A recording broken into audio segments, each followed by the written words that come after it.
I praise God for this wonderful opportunity. I greet you all in the marvelous and matchless name of the Lord and Savior Jesus Christ. ఈ సమయంలో ఈ అద్భుతమైన అవకాశాన్ని దేవుడు నాకు ఇచ్చినందుకు మొదటిగా దేవునికి నా కృతజ్ఞతలు చెల్లిస్తూ హెల్పింగ్ హ్యాండ్స్ మినిస్ట్రీస్ వారు నడిపిస్తున్న యూట్యూబ్ ఛానల్ వారు నాకు ఇచ్చిన ఈ అవకాశాన్ని బట్టి వారికి కూడా నా యొక్క కృతజ్ఞతలు తెలియజేస్తూ బైబిల్ గ్రంథంలో నుండి ఈరోజు ఒక మంచి ఆధ్యాత్మికమైన ప్రసంగాన్ని వినడానికి ప్రయత్నం చేద్దాం. Let us turn our Bibles to the Gospel according to the John chapter 4 verse 20 onwards. యోహాను సువార్త 4వ అధ్యాయము 20వ వచనం నుంచి మనం చదువుకుందాం. యోహాను సువార్త 4వ అధ్యాయము 20వ వచనం నుంచి. మా పితరులు ఈ పర్వతమందు ఆరాధించిరి గాని ఆరాధింపవలసిన స్థలము యెరూషలేములో ఉన్నదని మీరు చెప్పుదురని ఆయనతో అనగా, యేసు ఆమెతో ఇట్లనెను, అమ్మా, ఒక కాలము వచ్చుచున్నది, ఆ కాలమందు ఈ పర్వతము మీదనైనను యెరూషలేములోనైనను మీరు తండ్రిని ఆరాధింపరు. నా మాట నమ్ముము. మీరు మీకు తెలియని దానిని ఆరాధించువారు, మేము మాకు తెలిసిన దానిని ఆరాధించువారం. రక్షణ యూదులలో నుండియే కలుగుచున్నది. అయితే యథార్థముగా ఆరాధించువారు ఆత్మతోనూ సత్యముతోనూ తండ్రిని ఆరాధించు కాలము వచ్చుచున్నది, అది ఇప్పుడునూ వచ్చేయున్నది. తన్ను ఆరాధించువారు అట్టువారే కావాలనని తండ్రి కోరుచున్నాడు. దేవుడు ఆత్మ గనుక ఆయనను ఆరాధించువారు ఆత్మతోనూ సత్యముతోనూ ఆరాధింపవలెనను. చిన్న ప్రార్థన చేసుకుందాం. పరిశుద్ధుడా, ప్రేమగల తండ్రి, కృపగల దేవా, ఈ సమయంలో మీ వాక్య లేఖనాలలో నుండి కొన్ని ఆత్మీయ సత్యాలు తెలుసుకునడానికి మీరు ఏర్పాటు చేసిన ఈ కార్యక్రమాన్ని బట్టి మీకు వందనాలు. మీరు ఆత్మ సహాయముతో ఈ మాటలను వివరించి మా అందరి జీవితాలకు ఆధ్యాత్మికమైన మేల్కొల్పు కల్పించమని ప్రార్థన చేస్తున్నాను. ఈ యొక్క ప్రసంగం వినువారందరూ స్పిరిచువల్గా బ్లెస్ అవ్వాలని నేను కోరుకుంటున్నాను. కనికరించండి. అంత మాత్రమే కాదు, వారి యొక్క స్పిరిచువల్ లైఫ్ ఎదగాలని, వారు స్పిరిచువల్లీ గ్రో అవ్వాలని నేను కోరుకుంటున్నాను. కృప చూపించండి, కనికరించమని మీరే మా అందరికీ ఈ యొక్క వాక్యం ద్వారా నాయనా మీ ఆత్మీయ సత్యాలు నేర్పిస్తారని నమ్ముచు మా ప్రభువును ప్రియ రక్షకుడు యేసు నామమున ప్రార్థిస్తున్నాం తండ్రి, ఆమేన్. మంచిదండి. ఈరోజు నేను చెప్పబోతున్న ప్రసంగ అంశం ఏంటంటే సమరటియన్ టెంపుల్, సమరయుల మందిరం. ఇక్కడ మనం చదువుకున్న వాక్య భాగంలో యోహాను సువార్త 4:20లో సమరయ స్త్రీ యేసు ప్రభువుతో ఈ విధంగా చెప్తా ఉంది. ఏమనంటే, మా పితరులు ఈ పర్వతమందు ఆరాధించిరి గాని ఆరాధింపవలసిన స్థలము యెరూషలేములో ఉన్నదని మీరు చెప్పుదురు అని చెప్తా ఉంది. అంటే దాని అర్థం ఏంటంటే, సమరయులకి ఒక ప్రత్యేకమైన ఆరాధించే స్థలం ఉందని, యూదులు యెరూషలేములో ఆరాధిస్తున్నారని ఆమె చెప్పడం మనం గమనిస్తూ ఉంటాం. అయితే అసలు సమరయులు ఆరాధన చేసే స్థలం ఏంటి, అంతేకాకుండా రెండోది ఆ ఆరాధన స్థలం ఏ విధంగా ఉనికిలోకి వచ్చింది, మూడోదిగా ఈ ఆరాధన స్థలాన్ని ప్రారంభించింది ఎవరు? ఈ 3 విషయాలు ఈ ప్రసంగంలో నుంచి నేను చెప్పిన తర్వాత ఈ 3 విషయాల్లో నుంచే కొన్ని ఆత్మీయమైన సత్యాలు మనం నేర్చుకోవాలని నేను కోరుకుంటా ఉన్నాను. ప్రియులరా, దేవుని వాక్యం కొరకు మీరందరూ కూడా ప్రాణాత్మ శరీరాలతో సిద్ధంగా ఉండాలని ప్రభు పేరిట నేను మనవి చేస్తూ ఉన్నాను. ఈ యొక్క సమయంలో మొట్టమొదటిగా ఈ పర్వతం, సమరయ స్త్రీ మెన్షన్ చేసిన పర్వతం పేరు గెరిజీము అని మనం ఎట్లా చెప్పగలం? గెరిజీము అనే పర్వతం మీద ఆరాధన సమరయులకు సెపరేట్గా జరుగుతుంది, యెరూషలేములో యూదులకు ఆరాధన సెపరేట్గా జరుగుతూ ఉంది. అయితే ఈ గెరిజీము అనే స్థలం ఆరాధన స్థలముగా ఎలా ఉనికిలోకి వచ్చింది, ఎవరి ద్వారా అది ప్రారంభించబడింది అని మనం ఆలోచన చేస్తే మనము నెహెమ్యా గ్రంథానికి వెళ్ళాలి ఒకసారి. నెహెమ్యా గ్రంథంలో 13వ అధ్యాయం 38వ వచనంలో ఈ విధంగా ఉంది. నెహెమ్యా గ్రంథం 13వ అధ్యాయం 38వ వచనం. ప్రధాన యాజకుడును ఎల్యాషీబు కుమారుడునైన యెదాయా కుమారులలో ఒకడు హోరేనీయుడైన సన్బల్లటునకు అల్లుడాయెను. దానిని బట్టి నేను అతని నా యొద్ద నుండి తరిమితిని అని ఇక్కడ వ్రాయబడి ఉంది. ఇక్కడ ప్రధాన యాజకుడు యోయాదా కుమారుడు, అతని పేరు ఇక్కడ లేదు కానీ యోయాదా కుమారుడు ఎవరంటే మనష్షే. ఈ మనష్షే అనే వ్యక్తి యోయాదా కుమారుడు. ఈ యోయాదా ఎవరు అని అంటే ప్రధాన యాజకుడు. ఈ ప్రధాన యాజకుని కుమారుడు మనష్షే. ఈ మనష్షే ఏం చేశాడు? సన్బల్లటు కుమార్తెని వివాహం ఆడాడు. అసలు సన్బల్లటు ఎవరు అని మనం ఆలోచన చేస్తే, సన్బల్లటు యూదులను, ఇశ్రాయేలీలను ఎంతగానో ఇబ్బంది పెట్టిన వ్యక్తి సన్బల్లటు. ఈ సన్బల్లటు ఏ విధంగా ఇశ్రాయేలు దేశంలో అడుగు పెట్టాడు అని మనం ఆలోచన చేస్తే, బబులోను రాజు ఇశ్రాయేలీలను చెరగొని పోయిన తరువాత కొంతమందిని, పనికొచ్చే వాళ్ళని చెరగొని పోతారు. ఆ రోజుల్లో ఉపయోగపడే యవనస్తులను, బలవంతులను, అందమైన కన్యలను వారు చెరగొని పోతారు. ఆస్తులను, పాస్తులను వాళ్ళు చెరగొని పోతారు. ఎందుకు పనికిరాని వారిని, ఎందుకు పనికిరాని వస్తువులను అదే దేశంలో విడిచిపెట్టేసి వాళ్ళని పరిపాలించడానికి ఎవరైతే జయించారో వాళ్ళ దేశంలో నుంచే రూలర్స్ని పంపిస్తారు ఓడిపోయిన దేశానికి.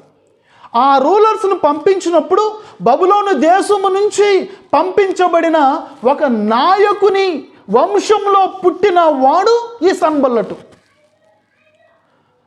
అంటే ఒక మాటలో చెప్పాలంటే ఈ సన్బల్లటు యూదుడు కాదు, ఇజ్రాయేలీయుడు కాదు. ఎక్కడి నుంచి వచ్చాడు అని అంటే బబులోను దేశము నుంచి పరిపాలించడానికి వచ్చిన వారి యొక్క కుమారుడు. అయితే సన్బల్లటు కూడా ఆ సమయానికి ఆ ప్రాంతానికి నాయకుడిగా ఉన్నాడు. యూదా ప్రాంతానికి నాయకుడయ్యాడు, ఇశ్రాయేలు ప్రాంతానికి నాయకుడయ్యాడు. ఎలాగూ అనంటే బబులోను దేశం యొక్క నాయకత్వం ద్వారా. అయితే ఈ సన్బల్లటు యూదులు చెరలో నుంచి విడిపించబడిన తరువాత, చెరలో నుంచి అంటే బబులోను దేశం నుంచి మళ్ళా వాళ్ళ యొక్క స్థలాలకు వచ్చిన తరువాత వాళ్ళు యెరూషలేము చుట్టూ ప్రాకారం కట్టాలని ప్లాన్ చేసినప్పుడు ఈ ప్రాకారాన్ని కట్టనివ్వకుండా సాయశక్తులా అతని శక్తులన్నీ వడ్డీ అడ్డుకోవడానికి ప్రయత్నం చేసిన వాడు ఈ సన్బల్లటు. ఈ సన్బల్లటు కుమార్తెని ప్రధాన యాజకుని యొక్క కుమారుడు మనష్షే పెళ్లి చేసుకున్నాడు. తర్వాత ఏం జరిగింది మనం ఆలోచన చేస్తే, ఈ మనష్షేని నెహెమ్యా మొదటిసారి ప్రాకారాలు కట్టడానికి వచ్చాడు. 52 రోజుల్లో యెరూషలేం ప్రాకారాలు కట్టేశాడు. 52 రోజుల్లో యెరూషలేం ప్రాకారాలు నిర్మించిన తర్వాత ఇంచుమించుగా 12 సంవత్సరాలు యెరూషలేంలో ఉండి ఆ ఇజ్రాయేలీలను, యూదులను, ముఖ్యంగా యూదులను సాంఘికంగా డెవలప్ చేశాడు, స్పిరిచువల్గా డెవలప్ చేశాడు, ఆత్మీయంగా వాళ్ళని డెవలప్ చేశాడు. ఈ విధంగా వాళ్ళని డెవలప్ చేసిన తర్వాత వీళ్ళందరూ సెట్రైట్ అయ్యారు అని ఆయనకి నమ్మకం వచ్చిన తర్వాత మళ్ళా తిరిగి పారసిక దేశానికి వెళ్ళిపోయాడు. పారసిక దేశానికి వెళ్ళిపోయిన కొన్ని సంవత్సరాలకి వీళ్ళందరూ మళ్ళా విశ్రాంతి దినాన్ని ఆచరించడం మానేశారు. నెహెమ్యా నియమించిన బలులు అర్పించడం మానేశారు. ఉదయకాల నైవేద్యం, సాయంకాల నైవేద్యం ఇవన్నీ కూడా అర్పించడం మానేశారు. అంత మాత్రమే కాదు, అన్య స్త్రీలతో మిక్స్ అయిపోయి అన్య స్త్రీలను యూదులు వివాహం ఆడడం మొదలుపెట్టారు. ఈ యొక్క దుర్వార్తను కొంతమంది భక్తి కలిగిన యూదులు నెహెమ్యాకు పంపించి, అయ్యా మళ్ళొక్కసారి మా ప్రాంతానికి వచ్చి మా ప్రాంతంలో ఉన్న ఈ యొక్క దుస్థితిని సరిచేయవా అని చెప్పి రిక్వెస్ట్ చేసినప్పుడు సెకండ్ టైం నెహెమ్యా యొక్క యూదా దేశం రావడం జరిగింది. సెకండ్ టైం యూదా దేశానికి వచ్చేసరికి వాళ్ళ పరిస్థితి ఎలాగుందంటే, నేను ఇందాక చెప్పినట్టుగా వాళ్ళు అర్చనాచారాలు మానేసుకున్నారు, విశ్రాంతి దినం ఆచరించడం మానేసుకున్నారు, అన్య స్త్రీలను పెళ్లి చేసుకోవడం మొదలుపెట్టారు. వాళ్ళు ఎంతో దౌర్భాగ్యపు స్థితికి, పాపిష్టి జీవితానికి, దేవుడు ఆశించని, దేవుడు మెచ్చని ఒక చెడ్డ జీవితానికి లోబడిపోయారు. అప్పుడు వచ్చి చూసినప్పుడు అనేక మంది తొలగిపోవడమే కాకుండా ప్రాముఖ్యంగా ప్రధాన యాజకుల సంతానంలో వాళ్ళు కూడా తొలగిపోయారు. అంటే దాని అర్థం ఏంటంటే, ఇతను ప్రధాన యాజకుడు, యోయాదా కుమారుడైన మనష్షే అని చెప్పబడింది. కానీ అతను అతనికి ఈ మనష్షేకి ఒక సహోదరుడు కూడా ఉన్నాడు. ఆ సహోదరుడి పేరు యద్దూవా. యద్దూవా ఆ టైంలో అక్కడ ప్రధాన యాజకుడు యెరూషలేము దేవాలయానికి. యద్దూవా అంటే ఈయన సహోదరుడు, మనష్షే సహోదరుడు ప్రధాన యాజకుడు, వాళ్ళ తండ్రి యోయాదా ప్రధాన యాజకుడు ఫార్మోస్ట్ టైం. ఇప్పుడు వీళ్ళ సహోదరుడు ప్రధాన యాజకుడు. అంటే దాని అర్థం ఏంటంటే, ఈ మనష్షే కూడా యాజకత్వపు వృత్తిలోనే ఉన్నాడు. యాజకత్వపు వృత్తిలో ఉన్న ఈ మనష్షే ఎంత తప్పుడు పని చేశాడంటే, దేవుడు కోరుకొని ఒక తప్పుడు పని చేశాడు. దేవుడు ద్వితీయోపదేశకాండము 7వ అధ్యాయం 3వ వచనంలోనే ఆయన ఆజ్ఞాపించారు. అదేంటంటే, మీరు అన్య స్త్రీలను పెళ్లి చేసుకోకూడదు, మీ కుమార్తెలను అన్య స్త్రీలకు ఇవ్వకూడదు, మీ కుమారులను అన్య స్త్రీలకు ఇవ్వకూడదు, మీ కుమార్తెలను అన్య పురుషులకు ఇవ్వకూడదు అని చెప్పి దేవుడు చాలా స్పష్టంగా ద్వితీయోపదేశకాండం 7, 3, 4 వచనాల్లో, 7వ అధ్యాయం 3, 4 వచనాల్లో ఆయన చెప్పడం జరిగింది. ఆయన చెప్పిన తర్వాత జరిగిన విషయం ఏంటంటే, చాలా కాలం ఇశ్రాయేలీలు దేవుని బిడ్డలు అదేవిధంగా భక్తిగానే ఉన్నారు. కానీ కొంతకాలానికి ఒకళ్ళ తర్వాత ఒకళ్ళు అన్య స్త్రీలతో మిక్స్ అయిపోయి అన్య స్త్రీలను పెళ్లి చేసుకుని వాళ్ళు దేవుని యొక్క విశ్వాసాన్ని, దేవుని యొక్క భక్తిని, యెహోవా దేవుణ్ణి ఆరాధించే ఆ యొక్క సార్వభౌమాధికారపు శక్తిని వాళ్ళు కోల్పోవడం మనం చూస్తూ ఉన్నాం. ఈ మనష్షే ఏమయ్యాడు అని అంటే, లోకంలో కలిసిపోయినట్టుగా అయిపోయాడు, ఆత్మీయత కోల్పోయినట్టుగా అయిపోయాడు. అందుకనే నెహెమ్యా గ్రంథం 13:28లో నెహెమ్యా అతనిని తరిమివేశను అని మనం చూస్తూ ఉంటాం. ఆ మాట నేను మళ్ళొకసారి చదవాలనుకుంటున్నాను. అదేంటంటే, ప్రధాన యాజకుడును ఎల్యాషీబు కుమారుడునైన యోయాదా కుమారులలో ఒకడు హోరేనీడైన సన్బల్లటునకు అల్లుడాయను. దానిని బట్టి నేను అతనిని నా యొద్ద నుండి తరిమి తిని అంటాడు. ఆయన అతన్ని తరిమేశాడు. ఏ విధంగా తరిమాడు అంటే, నాట్ ఓన్లీ నెహెమ్యా ఒక్కడే కాదు, అక్కడున్న భక్తిపరులైన ప్రధాన యాజకులు, భక్తిపరులైన పెద్దలు, నాయకులు కూడా ఈ యొక్క మనష్షేకి ఒక హద్దు పెట్టారంటండి, ఒక షరతు, కండిషన్ పెట్టారంట. ఏంటి కండిషన్ అంటే, నీవు సన్బల్లటు కుమార్తెను పెళ్లి చేసుకున్నావు కదా, ఆమెని విడిచిపెట్టి ఆమెకి పరిత్యాగ పత్రిక ఇచ్చి పరిచర్యలోకి రా, బలులర్పించు. లేదు అని అంటే నువ్వు బలులర్పించడానికి పనికి రావు, నువ్వు బలులర్పించడానికి అర్హుడవు కాదు అని చెప్పి వాళ్ళ కండిషన్ పెట్టినప్పుడు వీళ్ళందరికీ భయపడి ఈ మనష్షే, ఆమె అంటే ఈయనకి చాలా ఇష్టం అంటండి, అయినప్పటికీ ఆమెని విడిచిపెట్టడం ఈయనకి ఇష్టం లేకపోయినా వీళ్ళ కొరకు ఇక్కడ బలి అర్పించే బాధ్యత ఆయనకు ఉంది కాబట్టి దాని కొరకు, ఆయనకి ఇచ్చిన పరిచర్య కొరకు ఆమెను విడిచిపెట్టడానికి ఇష్టపడ్డాడంట.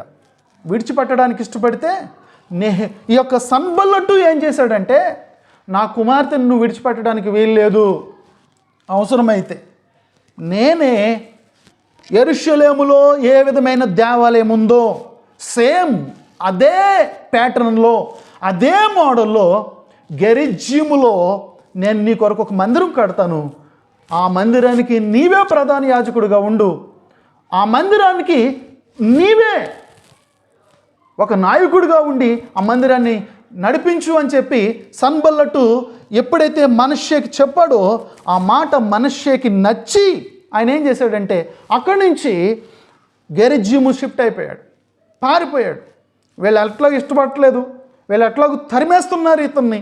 కాబట్టి ఇతనికి వచ్చిన అవకాశాన్ని బట్టి ఇతను ఏం చేశాడంటే అక్కడి నుంచి గెరిజ్జీం వెళ్ళిపోయి అక్కడ సన్బల్లటు ఒక మంచి మందిరం కట్టించాడు. ఆ మందిరంలో ఈయన ప్రధాన యాజకుడిగా ఉన్నాడు. ప్రధాన యాజకుడిగా ఉండి అక్కడ అర్చనాచారాలు యెహోవా దేవునికే అన్నట్లుగా అక్కడ చేసేవాడు. అయితే ఆ విధంగా గెరిజ్జీములో సమరయ్యల కొరకు ఆరాధన ప్రారంభమైంది. అక్కడ ప్రారంభించిన వ్యక్తి ఎవరు? సన్బల్లటు. ఇతను ఎవరు?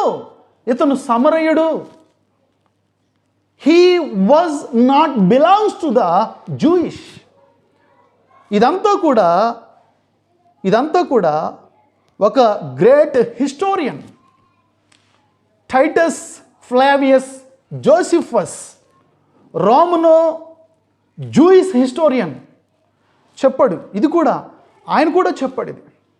కాబట్టి ఇదంతా జరిగిన సంవత్సరం ఏంటి అని మనం ఆలోచన చేస్తే క్రీస్తు పూర్వం అంటే BC 445 సంవత్సరంలో మహా అలెగ్జాండరు అంటే అలెగ్జాండర్ ద గ్రేట్ పరిపాలన చేస్తున్న సమయంలో ఇప్పుడు నేను చెప్పిన సంఘటన జరిగింది అని చెప్పి టైటస్ ఫ్లావియస్ జోసెఫస్ తన యొక్క రచనల్లో నిర్ధారణ చేసినట్లుగా మనం చూస్తూ ఉంటాం. కాబట్టి ఇది ఈ విధంగా ఆమె చెప్పిన ఆరాధన స్థలం. మేము ఈ పర్వతం మీద ఆరాధన చేస్తాం అని సమరయ స్త్రీ యోహాను సువార్త 4వ అధ్యాయం 20వ వచనంలో చెప్పింది. మీరేమో యెరూషలేములో తండ్రిని ఆరాధించే స్థలం ఉందని మీరు అంటారు అన్నట్లుగా ఆమె చెప్పింది. అంటే ఇప్పుడు దీంట్లో నుంచి ఈ యొక్క హిస్టరీలో నుంచి మనం కొన్ని ఆత్మీయమైన లెసన్స్ కూడా నేర్చుకోవాలి. లేదంటే మనం నేర్చుకున్న హిస్టరీ ఒక మైండ్ లేకపోతే ఒక హెడ్ వెయిట్గా ఉండిపోతుంది, కానీ దానివల్ల మనకి ఏమి ఉపయోగం ఉండదు. ఈ యొక్క హిస్టరీలో నుంచి మనం నేర్చుకోవాల్సిన విషయం ఏంటంటే మొట్టమొదటిగా సాతాను మనలను పాపము చేయించే వరకు వెంటాడి తరుముతూ ఉంటాడు. అయితే పాపము చేయకుండా సాతానుకు దొరకకుండా ఎవరు తప్పించుకుంటారంటే నెహెమ్యా లాంటి భక్తిపరులు, ప్రార్థనాపరులు తప్పించుకోగలుగుతారు. సాతాను ఉచ్చులో ఎవరు పడిపోతారు అని అంటే మనష్షే లాంటి మత భ్రష్టులు, మనష్షే లాంటి ఈ లోక ఆశలకు లోబడిపోతున్న వాళ్ళు సాతాను ఆశలకు లొంగిపోవడం జరుగుతూ ఉంటుంది. ఇప్పుడు దీన్ని బట్టి సన్బల్లటు ఎన్ని విధాలుగా ఇశ్రాయేలీల మీద ఆపద రప్పించడానికి లేకపోతే ఇశ్రాయేలీలను పాపంలో పడవేయడానికి ఇశ్రాయేలు చేయాలనుకుంటున్న ఆ యొక్క శ్రేష్టమైన పని, ఆ అద్భుతమైన కట్టడాన్ని కట్టనివ్వకుండా ఆఫ్ చేయడానికి సన్బల్లటు ఎన్ని విధాలుగా ప్రయత్నం చేశాడంటే మొట్టమొదటిగా నెహెమ్యా ఆ యొక్క ప్రాంతానికి వచ్చి దాన్ని సర్వే చేస్తున్నప్పుడే అది కట్టొద్దని చెప్పి అతను అడ్డుకుంటాడంటండి. ఎందుకంటే సన్బల్లటు కూడా one of the rulers of that place. అతను కూడా ఒక అధికారి అక్కడ. ఇప్పుడు నెహెమ్యా ఏ అధికారంతో ఇక్కడికి వచ్చాడంటే he went to the Jerusalem as a governor.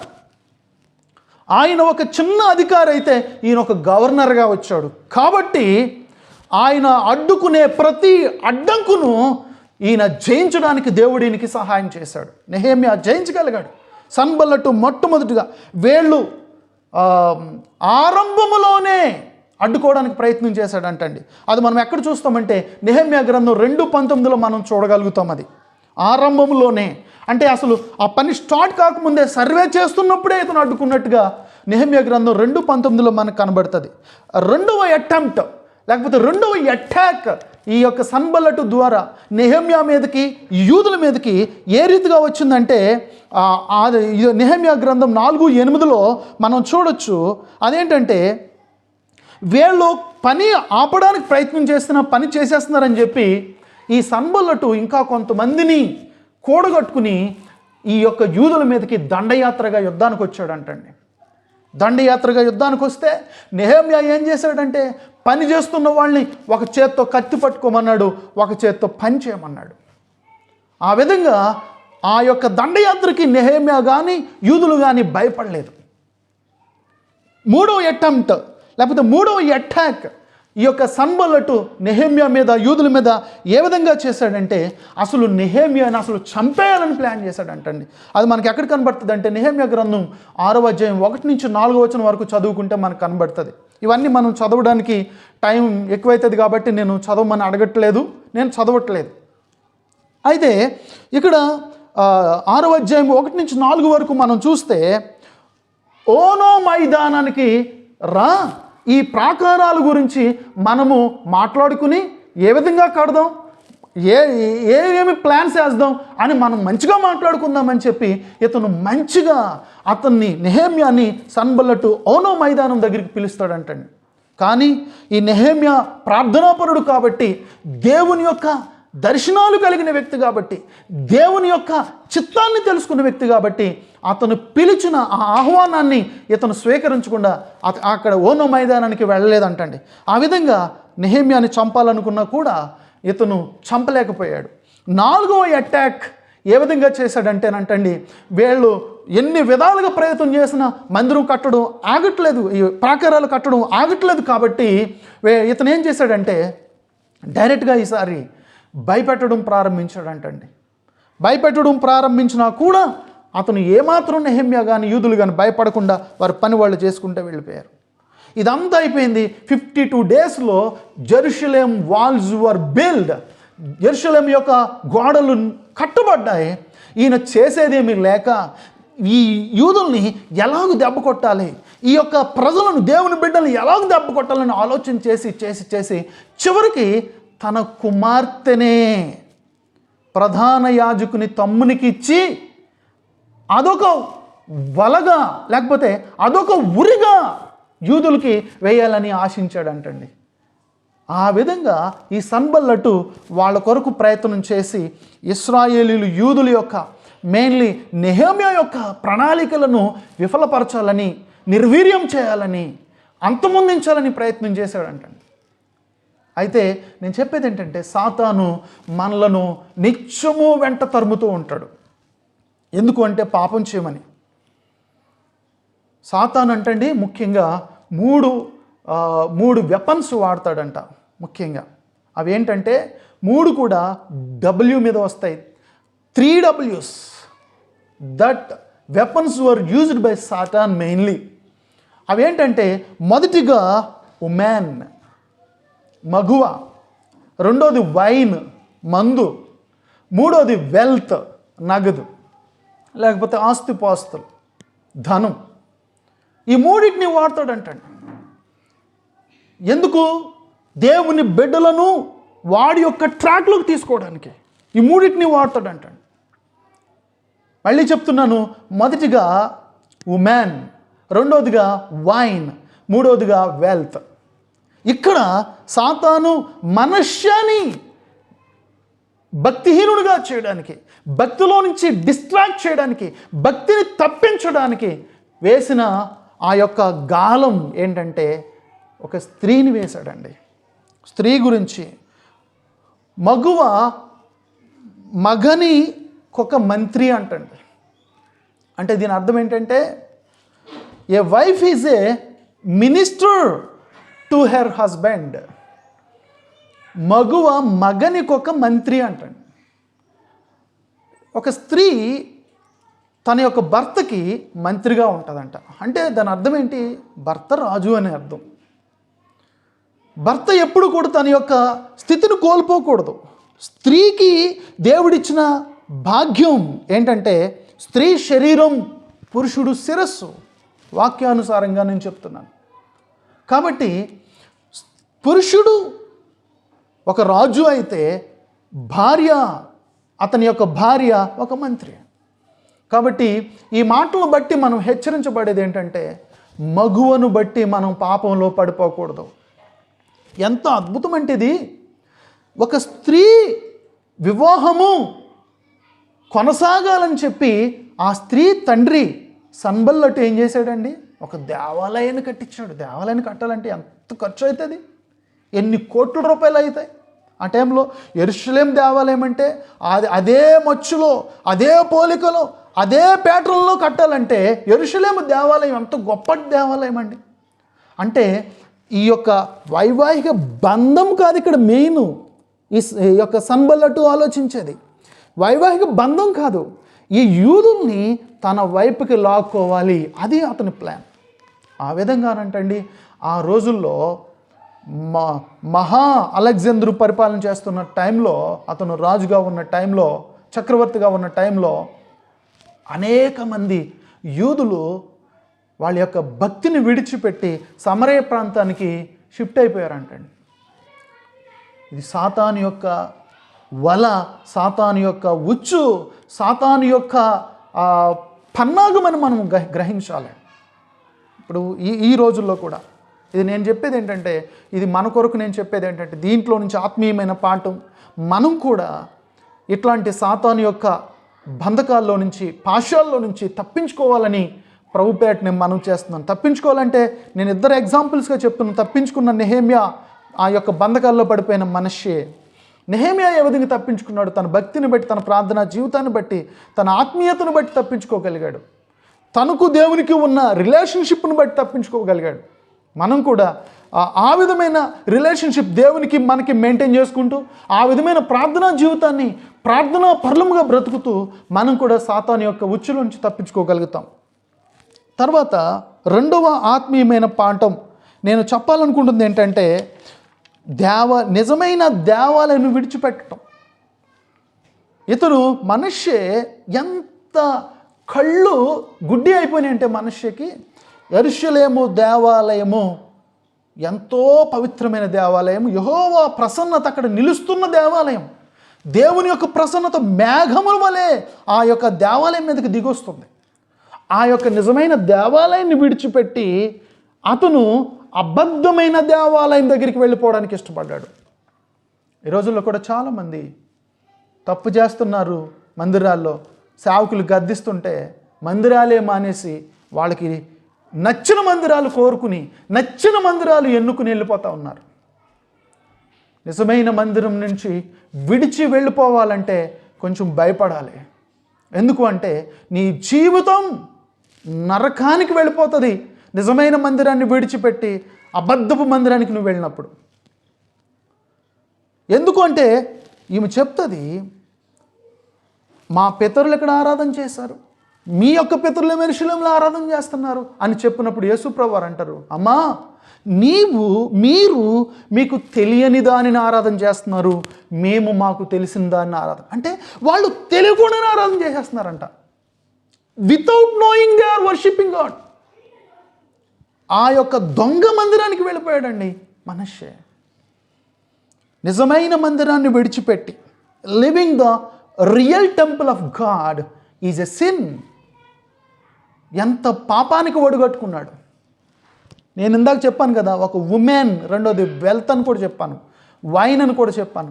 ఈయన వెల్త్గా ఆశపడిపోయాడండి. అంటే అక్కడికి వెళితే నాకు పొట్ట పోషించబడిపోతుంది, నా జీవనోపాధికి డోకా ఉండదు అని అనుకుని ఆ యొక్క సన్బల్లటు కట్టించిన మందిరంలోకి వెళ్ళిపోయి సమరయలో గెరిజ్యము పర్వతం మీద కట్టించిన ఆ మందిరానికి ప్రధాన యాజకుడు అయిపోయాడండి. నీవు నిజమైన దేవుణ్ణి నిజమైన మందిరంలో ఆరాధన చేస్తున్నప్పుడు కొంతమంది ప్రలోభ పెడతారు, కొంతమంది తప్పుడు బోధకులు, ఇంకా చెప్పుకురావాలంటే హెరసీస్ అంటాం ఇంగ్లీష్లో. హెరసీస్ అంటే తప్పుడు సిద్ధాంతాలు వాళ్ళు వచ్చి మిమ్మల్ని భ్రమపరుస్తారు. అయ్యా మీరు మా మందిరానికి వస్తే మేము మీకు పిల్లల్ని చదివిస్తాం, ఫ్రీగా చదివిస్తాం, మేము మీకు స్కాలర్షిప్ ఇస్తాం, మేము మీకు రైస్ ఇస్తాం, మేము మీకు అది ఇస్తాం ఇది ఇస్తామని చెప్పి తప్పుడు సిద్ధాంతపు సంఘాల వాళ్ళు మిమ్మల్ని లాగడానికి ప్రయత్నం చేసినప్పుడు జాగ్రత్త, మీరు మీ మందిరాన్ని, దైవ మందిరాన్ని విడిచిపెట్టొద్దని ప్రేమపూర్వకంగా నేను మనవి చేస్తూ ఉన్నాను. ఈ యొక్క హిస్టరీలో నుంచి థర్డ్ స్పిరిచువల్ లెసన్ మనం నేర్చుకోబోయేది ఏంటంటే ఆరాధన. Worshipping the real God. ఆరాధన. యేసుప్రభు సమరయ స్త్రీతో మాట్లాడుతూ అన్నారు, దేవుడు ఆత్మ గనుక ఆయనను ఆరాధించువారు ఆత్మతోనూ సత్యముతోనూ ఆరాధించవలెను. అంటే మన దేవుడు ఏ విధంగా ఆరాధించబడాలని కోరుకుంటున్నాడంటే ఆత్మతోనూ సత్యముతోనూ. ఆత్మతో సత్యంతో అంటే ఏంటి దాని మీనింగ్? ఆత్మతో అంటే by the leading of the spirit, పరిశుద్ధాత్మ సహాయంతో ప్రభువుని ఆరాధించాలి. పరిశుద్ధాత్మ నడిపింపుతో నీవు దేవుణ్ణి ఆరాధన చేయాలి, అంతేగాని నీ ఇష్టం వచ్చినట్టుగా ఆరాధన చేయడం కాదు. రెండోదిగా సత్యముతో అంటే దేవుడు కొన్ని సత్యాలు బైబిల్ గ్రంథంలో రాసి పెట్టాడు. ఈ సత్యమును అనుసరించుకుంటూనే ఆరాధన చేయాలి, కానీ అబద్ధపు ఆరాధన చేయకూడదు. దేవుడు ఏ విధంగా ఆరాధించబడాలని కోరుకుంటున్నాడు ఆ విధంగా ఆరాధన చేయాలి ప్రభువుని. అబద్ధపు ఆరాధన చేస్తే దేవునికి నచ్చదు. కాబట్టి మనం ఏ విధంగా ఆరాధన చేస్తున్నాం? ఆత్మతో సత్యముతో ఆరాధన చేయడం అంటే యేసుప్రభు వారు చెప్తున్నారు ఆ సమరయ స్త్రీతో, అమ్మ ఒక కాలం వస్తుంది, ఆ కాలమున ఇప్పుడు జనులు అయితే సమరయలో ఉన్న ఆరాధన చేస్తున్నారు, లేదంటే యెరూషలేములో ఆరాధన చేస్తున్నారు. ఒక కాలం వస్తుంది, ఆ కాలంలో ఎట్లాగా ఒక ప్లేస్కి పరిమితం అయిపోదు ఆరాధన. హృదయపు లోతుల్లో నుంచి వచ్చేదే నాకు ఇష్టమైన ఆరాధన. ఒక ప్లేస్ని బట్టి ఉండేది కాదు నిజమైన ఆరాధనని యేసుప్రభు వారు ఆ సమరయ స్త్రీతో చెప్పడం మనం చూస్తాం. అంటే మనం హృదయాంతరంగాల్లో నుంచి ప్రభుని ఆరాధన చేస్తే అది దేవునికి ఇష్టమైన ఆరాధన. అంటే ఇక్కడ సమరయ స్త్రీకి యేసుప్రభు వారు చెప్తున్న విషయం ఏంటంటే పాత నిబంధన గ్రంథంలో జరిగిన ఆరాధన వేరు, క్రొత్త నిబంధన గ్రంథంలో జరగబోతున్న ఆరాధన వేరు. అంటే the level of the worship is going to be changed అని చెప్తున్నారు అన్నమాట. మన జీవితంలో కూడా ఆరాధించే సందర్భాన్ని మనం మార్చుకోవాలి. ఏ విధంగా మన లెవెల్ పెరుగుతుందా ఆరాధించే విషయంలో? ప్రభువుని ఏ విధంగా మనం ఆరాధన చేస్తున్నాం ఒకసారి మనలో మనం ప్రశ్నించుకుందాం. ఈ విషయాలు 3 విషయాలు నేను చెప్పడం జరిగింది.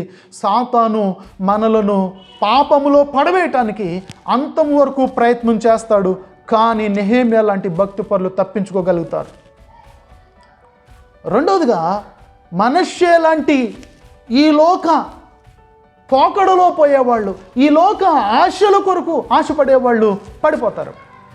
అది మొదటి విషయం నేను చెప్పడం జరిగింది. రెండవది నిజమైన దేవాలయమును విడిచిపెట్టడం మనం చూస్తూ ఉన్న మనష్షే జీవితంలో నుండి. అతను నిజమైన దేవాలయాన్ని విడిచిపెట్టి ఒక అబద్ధపు సమరయ దేవాలయానికి ప్రధాన యాజకుడిగా వెళ్ళిపోవడం మనం చూస్తూ ఉన్నాం. మనము నిజమైన దేవాలయాన్ని విడిచిపెడుతున్నామా ఒకసారి మనలో మనం ప్రశ్నించుకుందాం. మూడవదిగా మనం దేవుణ్ణి ఆత్మతో సత్యంతో ఆరాధన చేయాలని మనం నేర్చుకున్నాం. మనం దేవుణ్ణి ఆత్మతో సత్యంతో ఆరాధన చేస్తున్నామా లేదా అనేది మనలో మనం ప్రశ్నించుకుందాం. ఈ కొద్ది వాక్యం దేవుడు మనందరి కొరకు దీవించి ఆశీర్వదించునుగాక. ఆమేన్. చిన్న ప్రార్థన. పరిశుద్ధుడా ప్రేమగల తండ్రి, గెరిజీము మందిరము కొరకు ఈరోజు మీరు మాతో మాట్లాడారు ప్రభు. అవును నాయనా, ఇశ్రాయేలీయులకు ఎంతో వ్యతిరేకంగా ఉండి ఇశ్రాయేలీయులను లేకపోతే యూదులకు ఎంతో వ్యతిరేకంగా ఉండి యూదులను ప్రతిఘటించిన సన్బల్లటు కట్టిన దేవాలయం ఏ విధంగా కట్టబడింది, ఆ యొక్క దేవాలయం కట్టబడడానికి కారణమేంటి అనేది మీరు మాకు నేర్పించారు దేవా. ఈ వాక్యములో నుండి సాతాను మమ్మలను ఏ విధంగా శోధిస్తాడు, సాతాను శోధించినప్పుడు మేము తప్పించుకోవాలంటే మేము ఎలా ఉండాలి అని మీరు మాకు నేర్పించారు. నెహెమ్యా లాంటి భక్తిని మాకు దయచేసి సాతాను యొక్క ఉచ్చులో నుంచి తప్పించమని, సాతాను యొక్క శోధనలలో పడకుండా మమ్మల్ని విడిపించమని ప్రార్థన చేస్తున్నాను. యేసు ప్రభువు వారు చెప్పకనే చెప్పారు, మీరు శోధనలో ప్రవేశించకుండానట్లు మెలకువగా ఉండి ప్రార్థన చేయడానికి. అలాంటి ప్రార్థనా జీవితాన్ని మేము కలిగి ఉండి శోధనల నుండి తప్పించుకోవడానికి మీరు మాకు సహాయం చేయండి. మేము అటెండ్ అవుతున్న నిజమైన మందిరాలను విడిచిపెట్టుకోకుండా, చిన్న చిన్న మనస్పర్ధల కొరకు అబద్ధపు మందిరాలకు వెళ్ళిపోకుండా మమ్మల్ని జాగ్రత్త పరచమని ప్రార్థన చేస్తున్నాను తండ్రి. మేము మనసారా హృదయపూర్వకంగా ఆత్మతో సత్యముతో మిమ్మల్ని ఆరాధించే ఆరాధికులుగా మమ్మల్ని మార్చుకోమని వేడుకుంటూ మా ప్రభువును ప్రియరక్షకుడు నాయన యేసు నామమున ప్రార్థిస్తున్నాం తండ్రి. ఆమేన్. అందరికీ వందనాలు.